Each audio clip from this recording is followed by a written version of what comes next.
5장 7절과 8절 두 절 말씀 제가 읽도록 하겠습니다. 너희는 누룩 없는 자인데 새 덩어리가 되기 위하여 묵은 누룩을 내버리라. 우리의 유월절 양 곧 그리스도께서 희생되셨느니라. 이러므로 우리가 명절을 지키되 묵은 누룩으로도 말고 악하고 악에 찬 누룩으로도 말고 누룩이 없이 오직 순전함과 진실함의 떡으로 하자. 아멘. 자, 지난주에 우리가 묵은 누룩을 버리자 하는 말씀을 들었죠. 뒷부분을 제가 조금 더 연결해서 말씀드린다고 했습니다. 이 누룩은 뭘 상징한다고 우리가 이제까지 배웠죠? 누룩은 성경에서 죄를 상징하죠. 그냥 죄 짓지 말라. 심플하게 얘기할 수도 있어요. 근데 보니까 거기서 끝나는 말이 아니더라. 이렇게까지 얘기했잖아요. 여기 아주 깊은 영적 의미가 있더라 하는 거예요. 즉, 바울은 단순히 다시는 죄를 짓지 말라. 이렇게 교훈하고 말씀을 마친 게 아니었다는 거예요. 자, 5장 7절 말씀 다시 보겠습니다.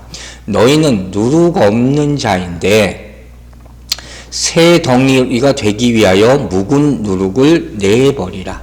우리의 유월절 양 곧 그리스도께서 희생되셨느니라. 아멘이죠. 7절의 전반부까지는 그 의미가 어려운 게 없어요.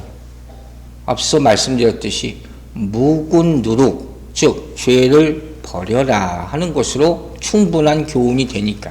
그런데 그 다음부터 나오는 말씀, 우리의 유월절 양 곧 그리스도께서 희생되셨느니라 하는 말이 뒤이어서 나오는 게 참 인상적이라는 거예요. 즉, 묵은 누룩과 유월절 어린 양이 연결된다는 말씀이죠. 이게 뭘 의미하느냐, 이게 어떻게 의미하느냐, 여기서부터 오늘 우리가 말씀을 풀어보려고 하는 것이에요. 왜 이 설명이 중요하고 필요하느냐, 거꾸로 생각하시면 돼요. 즉, 유월절 어린 양께서 하신 일, 여러분 뭘지 알죠? 이걸 우리가 올바로 알고 믿지 못하면 앞에 나온 말씀 뭡니까? 묵은 누룩, 이것을 절대로 없앨 수가 없기 때문에. 그래서 이 말씀의 의미를 알아야 되는 거예요. 먼저 바울 사도가 뭐라고 그랬어요? 유월절 양, 곧 그리스도께서 희생되셨단 말이에요.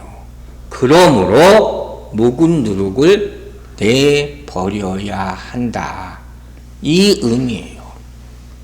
이런 말씀을 우리가 이제까지 많이 들었어요. 이건 어떻게 우리가 해석할 수가 있습니까? 바로 예수 그리스도께서 우리의 모든 죄를 지시고 십자가에 죽으셨기 때문에 우리의 묵은 누룩, 즉 죄가 다 사해졌습니다. 아멘이죠. 이 얘기란 말이에요. 그런데 바울이 이 얘기를 누구한테 해요? 지금 고린도 교인들에게 하고 있는 거예요. 어떤 의미로? 그렇다면 묵은 누룩이 사라진 무슨 모습? 의로운 모습. 이제 죄가 가려지고 의로운 모습이 나타나야 되지 않겠느냐. 지금 이걸 얘기하고 있는 거예요. 근데 지금 계속 나오는 거예요. 뭐예요? 고린도 교인들이 음행의 죄를 저지르고도 거기에서 전혀 아무 반응이 없잖아요. 계속 저지르고 있고 회개하지 않고 이걸 지금 지적하고 있는 거예요. 이걸 계속 놔두면 어떻게 된다고요? 이건 교회가 아니게 돼요. 여러분, 제가 나눠드린 거 핸드아웃에 있지만 계시록 2장 9절을 보면 뭐라고 했어요? 요한 사도가 하나님의 말씀을 통해서 뭐예요?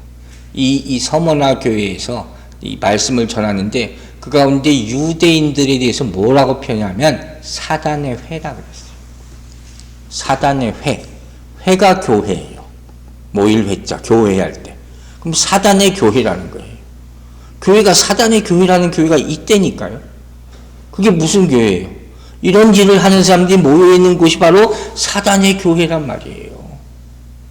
고린도 교인들한테 그걸 얘기하는 거예요. 지금 당신들이 하고 있는 일이 뭔 일인지 알기나 하냐. 이걸 먼저 일깨워 주는 것이에요. 그리고 나서 이제 그 다음부터 9절에서 뭘 설명하느냐. 9절, 8절이죠. 바로 유월절의 의미를 설명하기 시작합니다. 이게 참 중요한 거예요. 자, 고린도전서 5장 8절 봅니다. 이러므로 우리가 명절을 지키되 묵은 누룩으로도 말고 악하고 악에 찬 누룩으로도 말고 누룩이 없이 오직 순전함과 진실함의 떡으로 하자. 자, 바울의 진짜 교훈이 여기서부터 시작되는 거예요. 먼저 이 특별한 언급이 나오죠. 지난 수요일 날 끝에 잠깐 언급한 거죠. 명절을 지키되. 이 명절이 뭐라 그랬어요? 이 6월절이란 말이에요. 갑자기 6월절 얘기가 나오는 거예요. 그게 왜 나왔겠어요? 6월절 어린 양, 이 말이 나왔단 말이에요. 그러면 우리가 6월절에 대해서 한번 다시 리마인드 해볼 필요가 분명히 있죠. 6월절은 이스라엘에게 정말 중요한 절기죠. 이스라엘의 구원을 기념하는 절기. 출애굽 때 마지막 재앙이 뭐예요? 장자들이 다 죽는 재앙이잖아요. 그때 하나님께서 뭐라 그랬어요? 이 6월절 어린 양을 잡아서 제사를 지내고 그 피를 문설주 위에 바르라. 그러면 어떻게 돼요? 죽음의 신이 그걸 보고 넘어간다는 거예요. 패스오버. 그래서 패스오버예요. 넘어간다. 월담한다 할 때 그 의미라 그랬잖아요. 그게 성경에 나온단 말이에요. 그 뜻이 그대로. 출애굽기 보세요. 12장 27절. 너희는 이르기를 이는 여호와의 6월절 제사라. 여호와께서 애굽 사람에게 재앙을 내리실 때에 애굽에 있는 이스라엘 자손의 집을 넘으사 우리의 집을 구원하셨느니라 하라 하매 백성이 머리 숙여 경배하니라. 그죠? 애굽의 장자는 다 죽어. 그런데 이스라엘 사람들만 살아난 거예요. 이스라엘의 구원에 이 6월절은 잊을 수가 없는 그런 절기란 말이에요. 그리고 나서 이 6월절을 어떻게 지켜라 하는 것이 계속 나와요. 출애굽기 12장부터. 자, 12장 6절부터 8절까지 말씀 봅니다. 이달 열 나흔 날까지 간직하였다가 해질 때 이스라엘 회중이 그 양을 잡고 그 피를 양을 먹을 집 좌우 문설주와 임방에 바르고, 그죠? 그 밤에 그 고기를 불에 구워 무교병과 쓴나물과 아울러 먹되 하는 거예요. 이때부터 유대 달력은 1월이 시작이에요. 우리랑 틀리잖아요. 이때를 1월로 정한 거예요. 그 14일째 되는 저녁에 양을 잡아서 아까 말씀드린 대로 피, 고기, 불기를 시켜요. 따로 쓰는 거예요. 피는 문설주의 문지방에 바르고 양은 이스라엘 사람들이 다 나눠서 먹는 거예요. 어마어마하게 중요한 의미를 가지고 있죠. 이걸 다 우리가 오늘 알 수는 없지만 여기서 필요한 것만 나누려고 하는 거예요. 자, 보세요. 먼저 몇 가지 질문을 합니다. 이렇게 한 가장 큰 이유는 뭐겠습니까? 하나님이 이스라엘에게 이런 6월절을 제정하시고 이 6월절을 지키라 한 가장 큰 이유는 뭡니까? 이스라엘을 구별하시는 거예요. 다른 민족들과 구별시키는 것. 이게 가장 큰 이유란 말이에요. 출애굽기 보세요. 11장 7절에 다 설명되어 있어요. 그러나 이스라엘 자손에게는 사람에게나 짐승에게나 개 한 마리도 그 혀를 움직이지 아니하리니 여호와께서 그 다음에 나오죠. 애굽 사람과 이스라엘 사이를 구별하는 줄을 너희가 알리라 하셨나니. 딱 구별을 시켜버려요. 이게 6월절의 근본적인 이유가 되는 것이에요. 그리고 나서 출애굽기 12장 29절부터 뭐가 나오냐면 애굽에 내린 10가지 재앙 있잖아요. 그 10번째 재앙, 장자를 치는 그 재앙 직전에 뭘 행하게 하시냐? 첫 번째 6월절을 행하게 하세요. 그 직전에. 어디서? 애굽에서 행하는 거예요. 첫 번째 6월절이 그때 행하게 된다는 거예요. 그런데 그리고 나서 6월절을 또 한 번 행합니다. 바로 두 번째 6월절은 어디 나오냐? 민수기 9장을 보면 나와요. 자, 민수기 9장 1절과 2절. 애굽 땅에 나온 다음, 이건 언제예요? 다음 해 첫째 달에. 출애굽하는 첫째 달에. 어디서? 여호와께서 시내 광야에서 모세에게 말씀하여 이르시되. 이제 광야에서 첫 번째, 광야에서는 첫 번째예요, 이게. 이스라엘 자손에게 6월절을 그 정한 기일에 지키게 하라 하는 거예요. 이 6월절의 의미는 뭐예요? 이스라엘 백성들을 정결케 하고 애국에서 이제 나왔잖아요. 이건 구원이란 말이에요. 죄사함의 의미, 정결함의 의미를 가지고 있는 것이 바로 이 유월절의 의미가 되는 것이에요. 그러면 여러분, 세 번째 유월절이라고 부르는 이 유월절은 언제 행해졌는지 아세요? 한참 가요. 이들이 가나안에 입성하기 직전, 그 코앞에 두고 여호수아서 5장에 가서 나와요. 그때 뭘 행하냐면 이스라엘 백성이 엄청난 중요한 일을 하는데 바로 길갈이라는 곳에서 할례를 행합니다. 그걸 세 번째 유월절이다. 이렇게 영적 의미로 행하는 거예요. 즉 우리가 보면 좀 이상한 게 있어요. 이스라엘은 광야 40년 동안 이 유월절 제사를 한 번밖에 드리지 않았어요. 여러분 어떻게 생각하세요? 이 유월절이 얼마나 중요해요. 근데 40년 동안에 딱 한 번밖에 안 드렸다고. 이거 매년 드려야 되는 거 아니에요? 당연히 그래야 되는 것 같이 생각했는데 이번 유월절 피를 발고 유월절 어린 양을 잡아먹는 건 이게 이스라엘은 어마어마하게 중요한 거예요. 근데 어떻게 이렇게 했을까? 이런 질문을 우리가 던지게 되는 거예요. 자, 이걸 조금 이따 다시 다루게 됩니다. 자, 또 한 가지 질문을 던집니다. 여러분 이건 아시는 거예요. 그럼 이스라엘 백성이 광야 40년 동안 뭘 먹고 살았습니까? 이제 유월절 어린 양은 안 먹어요. 그죠? 뭐 먹고 살았죠? 광야 40년 동안? 만나죠. 맞아요. 여러분이 잘 아시는 만나. 자, 출애굽기 봅시다. 출애굽기 16장 3절과 4절 보세요.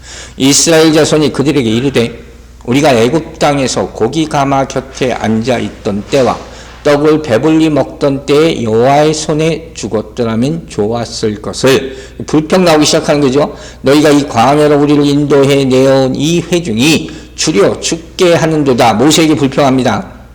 그때 여호와께서 모세에게 이르시되 보라 내가 너희를 위하여 뭘 줘요? 하늘에서 양식을 비같이 내리리니 백성이 나가서 일용할 것을 날마다 거둘 것이라. 이같이 하여 그들이 내 율법을 준행하나 아니하나 내가 시험하리라. 아멘. 엄청나게 중요한 말씀들이 이 안에 다 포함되어 있어요. 자, 이걸 오늘 조금 보는 거예요. 자, 먼저 여기 나오는 하늘에서 내리는 비 같은 양식, 이게 뭐라고요? 만나예요. 이걸 우리가 결론부터 얘기하자면 이 만나가 뭐예요? 오늘 우리가 보는 고린도전서 5장 8절에 나오는 떡이란 말이에요. 떡. 아시겠어요? 떡, 이건 뭐겠어요, 이건? 이 정도는 이제 우리가 알죠. 이게 뭐예요? 생명의 말씀이란 말이에요. 이걸 얘기하는 거예요. 근데 여기는 뭐 누룩이고 이런 거 다 생략하고 그동안에 있던 얘기를 그냥 먹으라. 이렇게만 지금 얘기하고 있는 거예요. 자, 그럼 이게 무슨 뜻인지 알아야지 이게 역사한다니까요. 그냥 말씀만 받으라 해서 이거 소용없다는 걸 깨닫게 하려는 거예요. 자, 과연 무슨 뜻인가? 이걸 알기 위해서는 만나의 의미가 뭔지를 확실히 알아야 됩니다. 왜 이게 필요하냐? 제 경험상으로도 이걸 보면서 다시 한번 깨달은 거예요. 이걸 알지 못하고 그냥 외우듯이 떡 받아 먹어야겠어. 떡이 만나지 생명의 말씀이지. 이거 항상 얘기해도 이게 의미가 없더라니까요. 외우지도 않은 거예요. 말씀 들으라고 그랬어. 이 생명의 말씀이라고 그랬어. 그런데 그것만 가지고는 삶이 안 변해요. 그 이유가 뭐였냐 보니까 묵은 누룩을 제거하지 않았어요. 그러니까 이스라엘도 변함이 없어요. 우리도 변함이 없어요. 물론 고린도 교회도 변함이 없다는 거예요. 이게 오늘 말씀의 포인트가 될 거예요. 자, 다시 돌아가서 만나가 뭐라고요? 만나는 하늘에서 내리는 거라고 했어요. 누가 주십니까? 하나님이 주시는 것이죠. 만나, 이게 무슨 뜻이라고 했죠? 이것이 무엇이냐? What is this? 이게 만나의 의미예요. 히브리적 의미도 그렇고. 이게 만나라는 히브리 말로 나온 거예요. 제가 옛날부터 이 얘기 할 때마다 항상 포인트를 주는 게 있었어요. 이것이 무엇이냐? 하늘에서 음식이 떨어지는데 말할 뉘앙스가 중요하다고 그랬죠.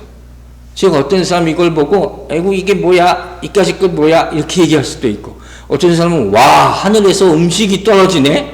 할렐루야. 이렇게도 할 수가 있다고 제가 분명히 얘기했잖아요. 이 뉘앙스를 생각하면서 오늘 그 연장선상에서 더 중요한 의미를 우리가 보게 되는 것이에요.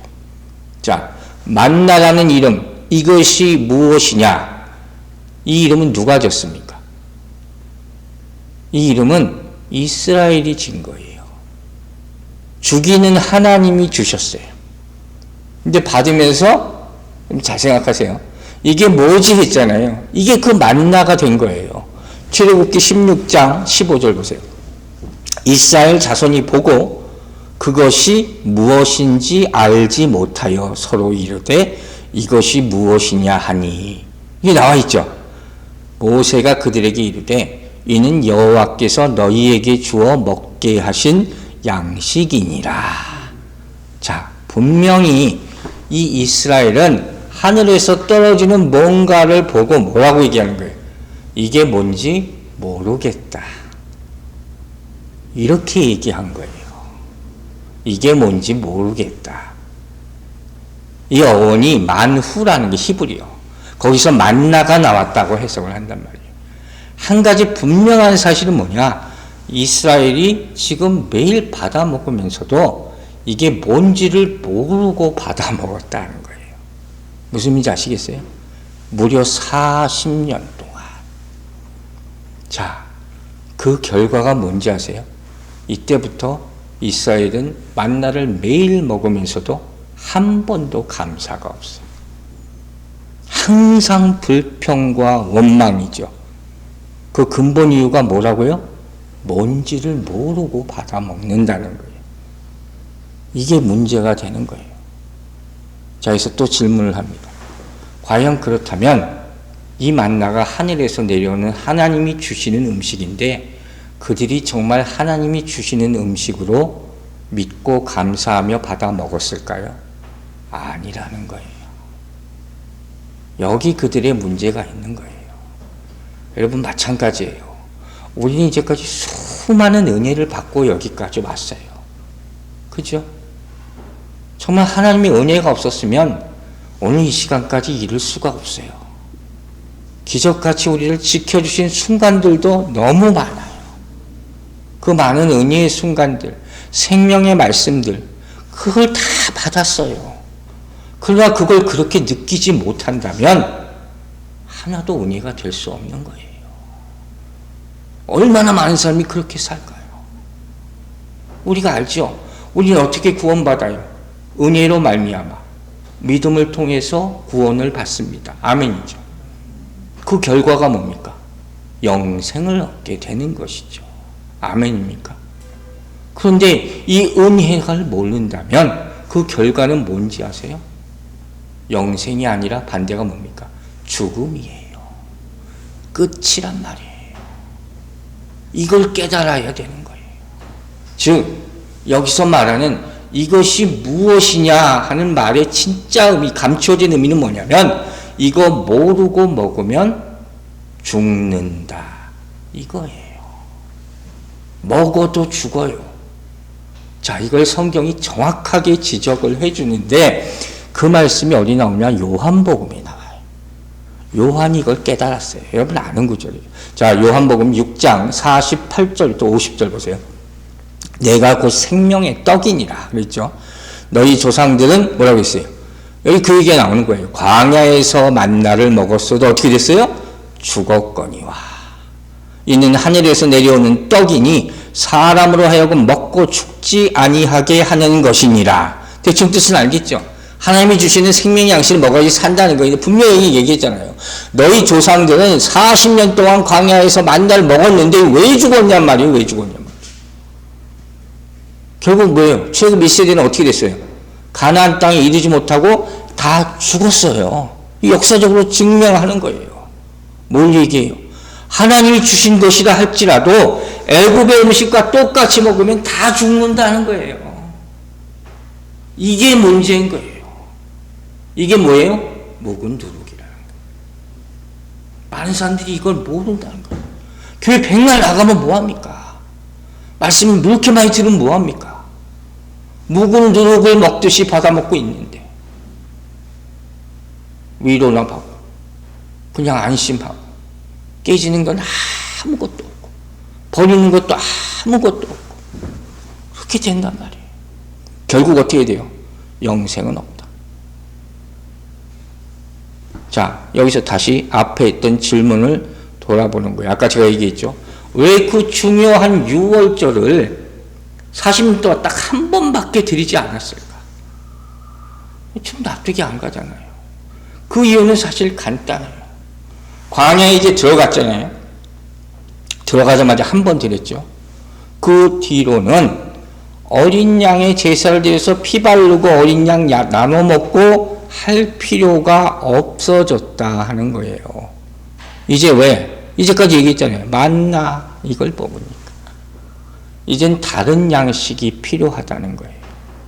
하나님이 이걸 일깨워 주시는 거예요. 6월절은 애굽에서 나올 때 한 번이면 돼요. 자, 여러분 구원은 한 번이면 족합니다. 믿으시면 아멘 하시기 바랍니다. 이걸 상징하는 거예요. 이제 제사함 받았잖아요. 그래서 끝이라는 거예요. 그러면 이제 나왔죠. 광야지요. 교회에 왔어요. 그럼 이제 뭐 먹을 차례예요? 떡 받아 먹어야죠. 말씀을 받아 먹으라. 그래서 어떻게 해요? 시내산에서 율법을 받지 않습니까? 이 단계로 변화되어 나가라는 거예요. 그럼 이제 어떻게 다시 돌아가려면 뭐예요? 다시 구약으로 돌아가자는 얘기죠. 다시 율법으로 돌아가죠. 또 6월절 어린 양 또 해야 되나? 이게 아니란 말이에요. 이게 묵은 누룩이에요. 바울이 그 얘기를 하고 있는 거예요. 여기서 우리는 굉장히 중요한 하나님께서 우리에게 생명의 양식을 주시는 세 가지 단계를 볼 수가 있는 거예요. 첫 번째가 우리가 본 거죠. 6월절 어린 양이라는 양식이. 이건 뭐예요? 사실 어떻게 돼요? 구약의 제단에 제사에 바쳐지는 제물로 드리는 거잖아요. 그때 어떻게 한다고 했어요? 저 제물이 항상 얘기하죠. 제물로 양이 바쳐지는 것을 보면서 우리가 어떻게 생각해요? 그 양을 가지고 온 사람이 내가 저기 죽는구나. 이렇게 생각해야 되는 거예요. 나 대신 저게 죽는 거니까. 그래서 그게 온전한 믿음의 고백이 된다는 거잖아요. 근데 그걸 이제 신약 시대에 와서 누가 하신 거예요? 예수 그리스도. 사실 내가 죽어야 되는데 난 끝까지 안 죽어요. 대신 제물이 구약엔 죽었고 신약 시대에 와서 누가 죽었어요? 예수님이 나 대신 십자가에 죽으셨단 말이에요. 그리고 그것을 내가 성경에서 보고 믿을 때 어떻게 돼요? 그때 나는 출애굽하는 거란 말이에요. 그때 나는 애굽에서 나오는 거예요. 그 순간 묵은 누룩은 끝나야 되는 거예요. 완전히 버려야 되는 거예요. 그리고 두 번째로 이제 하나님이 무슨 양식을 주셨다고요? 바로 뭐예요? 만나잖아요. 그 성경에서 절기로 따지면 6월절 다음에 딱 붙어서 나오는, 끝나자마자 나오는 절기가 뭡니까? 무교절. 무교병 먹는 무교절이 딱 나오는 거예요. 출애굽기 13장 7절 보세요. 이래 동안에는 무교병을 먹고 유교병을 내게 보이지 아니하게 하며 내 땅에서 누룩을 내게 보이지 아니하게 하라. 자, 요저 어린 양 먹다가 이제는 누룩 없는 떡을 먹는 걸로 바뀌게 되는 것이죠. 다 하나님이 주시는 거예요. 다 하나님이 주시는 건데 이제는 먹는 것이 바뀌었다는 것이 중요한 거예요. 우리도 마찬가지요. 내가 지금 뭘 먹고 있느냐를 보자면 아직도 육적인 것을 먹고 있느냐 아니면 영적인 것을 받아먹기 시작했느냐는 거예요.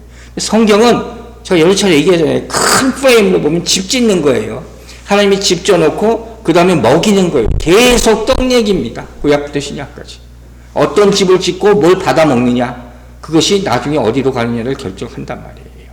자, 그 다음 세 번째는 그럼 뭡니까?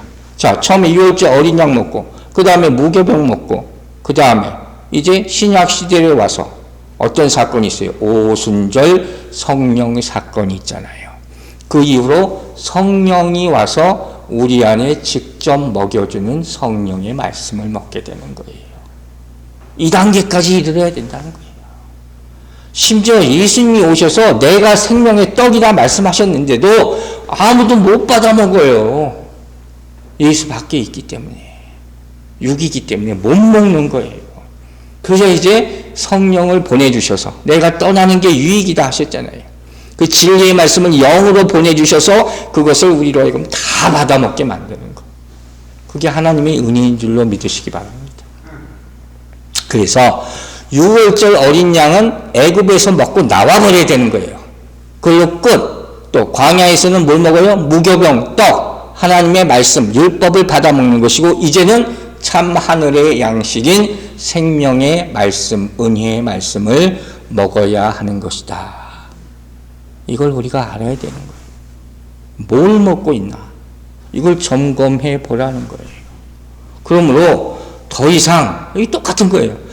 하늘에서 만나가 내리는데 더 이상 이거 뭐야 하면 안 되죠. 절대 이건 안 되는 거죠. 또 아직도 율법의 만나만 먹고 있어도 안 되는 거죠. 이제는 정말 성령이 주시는 말씀을 먹어야 되는데 이전의 것을 자꾸 또 추억하면 어떻게 되는 거예요? 다시 6월절로 돌아가자는 거예요. 이래서는 안 된다는 거예요. 이게 바로 누룩의 삶이에요. 우리 안에 오랫동안 있는 이걸 제거하지 못한 거예요. 이걸 완전히 제거하게 되길 주의 이름으로 축원합니다. 자, 그러면 이제 또 하나 질문을 할게요. 여러분한테 하는 질문이죠. 과연 우리는 지금 뭘 먹고 있느냐? 이거 항상 점검해야 되죠. 난 아직도 6월절 어린 양의 단계인가? 아니면 이제 말씀을 먹기 시작하나? 아니면 성령 받아서 성령으로 충만해? 무엇을 먹어야 되느냐? 자, 출애굽기 16장 4절 보세요. 그때 여호와께서 모세에게 이르시되 보라 내가 너희를 위하여 하늘의 양식을 비같이 내리니 아까 봤죠? 백성이 나가서 일용할 것을 날마다 거둘 것이냐 이같이 하여 그들이 내 율법을 준행하나 아니하나 내가 시험하리라. 아까 분명히 중요하다고 얘기했어요. 우리가 과연 뭘 먹어야 하느냐 하는 말씀에 답이 여기 들어있다는 거예요. 4절에서 하늘의 양식을 주신다고 하면서 이 양식을 뭐라고 불렀습니까?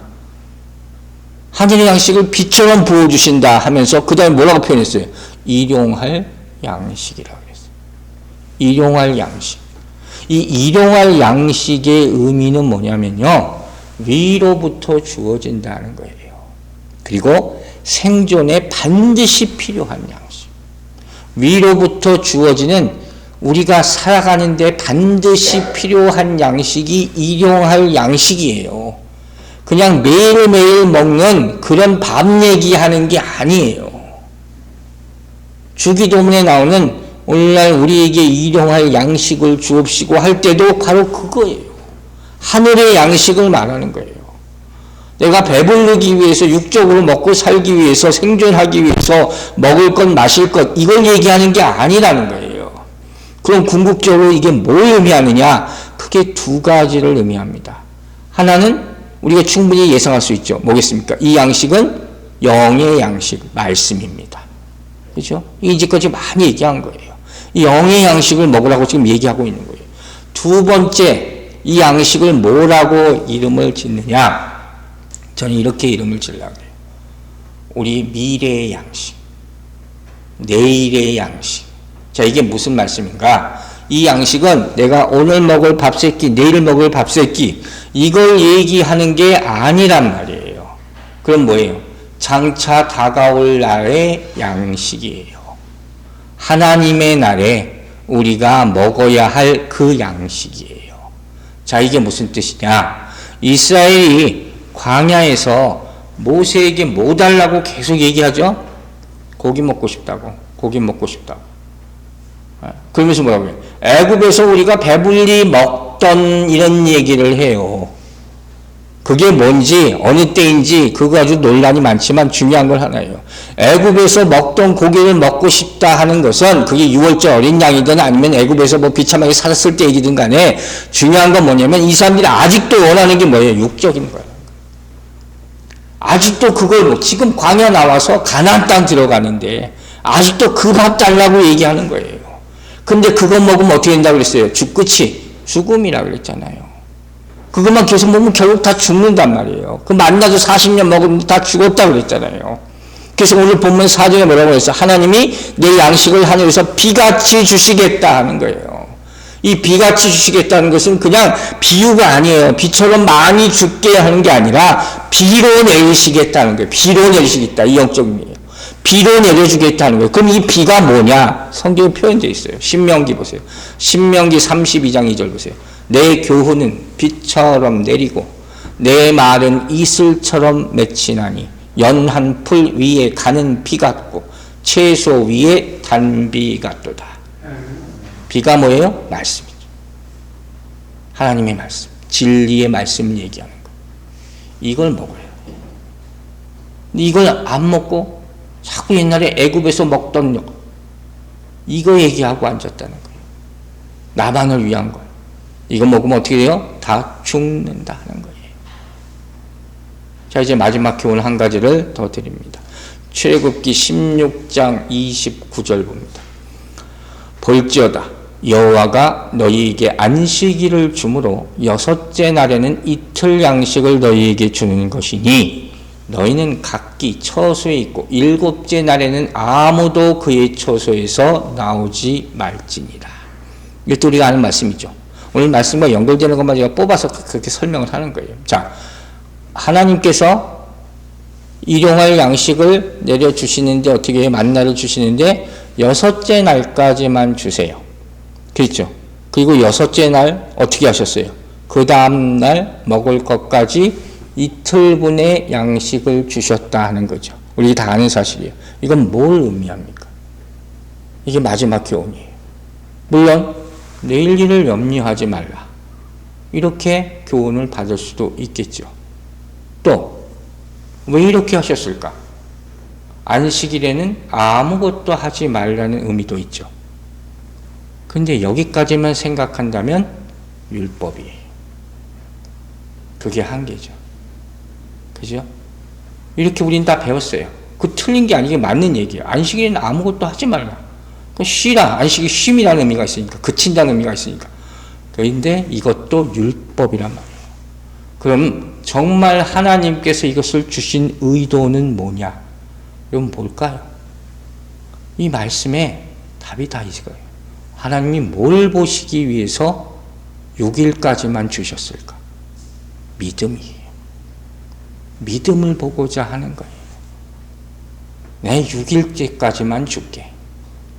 7일째 안 줘. 그걸 믿느냐? 안 믿는 사람들이 어떻게 해요? 또 만나거나 보러 나갔다가 허탕치고 들어왔다고 성경이 기록되어 있어요. 출애굽기 16장 4절에 분명히 마지막에 뭐라고 하는지 아세요? 내가 시험한다. 시험이에요. 광야는 온통 다 시험이에요. 40년 동안 헤매게 만든 것도 너희를 시험하기 위함이라고 하셨어요. 여러분, 안식일의 의미가 뭔지 아시죠? 안식일은 쉼, 그침. 안식일은 완성이에요. 7이라는 숫자, 구약의 숫자가 다 의미가 있잖아요. 7 완전수란 말이에요. 어떤 완성이냐? 오늘 나에게 양식을 주신 분은 내일도 주실 것을 믿는 것으로 완성되는 날이 안식일이에요. 그 의미를 알아야 돼요. 그래서 오늘 내가 주님 만나주셨구나, 안식을 받았구나, 양식을 받았구나, 그 순간 나는 뭘 생각하게 되는 거예요? 믿음으로. 내일도 또 주실 것을 믿습니다. 내 인생이 오늘로 끝나 죽는 것이 아니라 내일 또 하루가 있을 것이다 하는 거예요. 이게 믿는 사람들의 하루하루의 삶이에요. 우리 육신도 언젠간 죽지요? 그러나 어떻게 해요? 우리는 부활할 줄로 믿습니다. 왜? 또 하나님이 하늘의 양식을 주실 것이기 때문에. 그러므로 여러분, 바꾸고 말하면 뭡니까? 안식일이 없으면 내일이 없는 거예요. 이걸 믿어야 돼요. 왜 주일이 필요한지 아시겠습니까? 바로 이 이유 때문에. 영적 안식을 내가 얻지 못하면, 영적 양식을 받아 먹지 못하면 그리스도인은 절대로 하나님의 자녀로 살 수 없습니다. 그래서 주일이 중요한 거예요. 그래야지 하루 또 살 수가 있으니까. 자, 여기까지 오늘 말씀. 자, 이제 결론이죠. 결론 벌써 나와 있어요. 이제는 어떻게 하라고 했어요? 바울 사도가 묵은 누룩 이것 더 이상 먹지 말라. 또 뭐라고 표현했어요? 아기에 찬 누룩 이것도 먹지 말라. 율법 돌아가지 말라. 그리고 순전함과 진실함의 떡, 살아있는 말씀, 성령의 음성을 듣고 매일마다 주님과 동행하게 되기를 주의 이름으로 축원합니다. 기도하겠습니다. 하나님 아버지 감사합니다.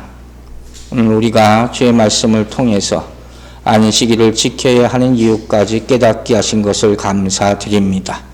우리가 생명의 떡을 받기 위해서 주의 전에 나와 이렇게 기도하고 간절한 마음으로 받을 때 그 생명의 떡이, 그 성령의 떡이, 그 신령한 하나님께서 주시는 말씀이 우리의 삶의 모든 문제를 해결하고도 남음을 믿음으로 고백하게 하여 주시옵소서.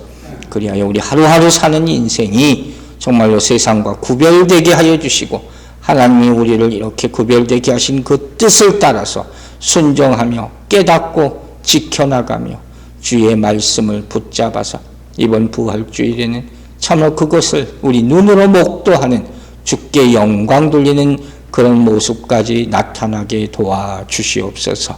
감사드리며 예수 그리스도의 이름으로 기도했습니다. 아멘.